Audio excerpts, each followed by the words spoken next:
Euh, C'était censé être dévoilé dans une semaine. Pourquoi c'est déjà dévoilé? Le Solterra. J'ai oublié un truc, c'était censé être le 17. Bon bah écoutez, apparemment, ils l'ont déjà dévoilé hier, bizarrement. Eh ben écoutez, voyons ce qu'il en est. Les deux véhicules donc utiliseront la même batterie de 71,4 kWh qui permettra au Solterra une autonomie variant entre 460 et 530 km selon les standards de WLTC. Alors attention, c'est pas le WLTP là. Hein. Les chiffres pas officiels pour le marché canadien risquent d'être revus à la baisse, mais on peut s'attendre à 400 km et quelques. Bon, c'est le BZ4X, hein, clairement. Le clone, hein, évidemment. Subaru ne fait plus que ça maintenant. Quelle tristesse. Long de 4,69 m, le Solterra affiche un gabarit légèrement plus gros que celui du Forester, plus compact que l'Outback. Il est réalisé notamment avec des modèles comme le Mustang Mach-E, Nissan Ariya, Ioniq 5.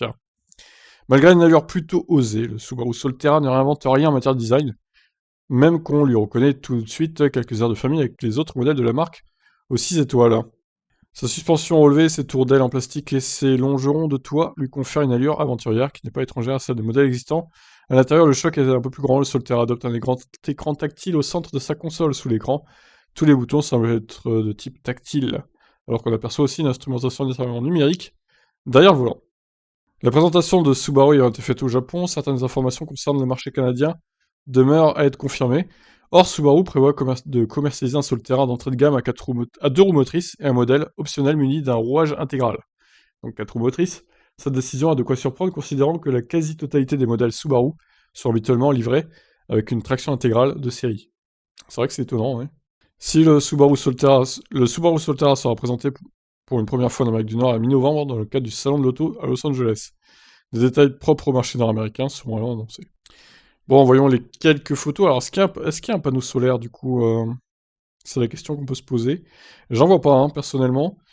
Alors, ce sera peut-être en option, ce n'est pas précisé en tout cas. Bon, les pubs, par contre, là, on n'en peut plus, hein. Voilà, merci.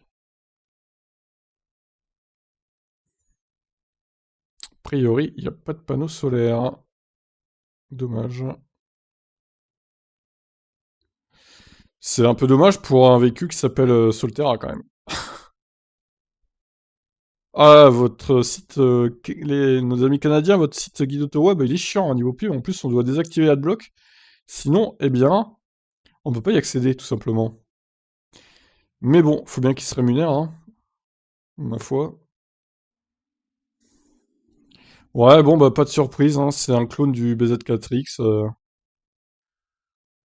L'avant est un peu différent, mais bon, l'arrière, c'est ça, quoi. Hein.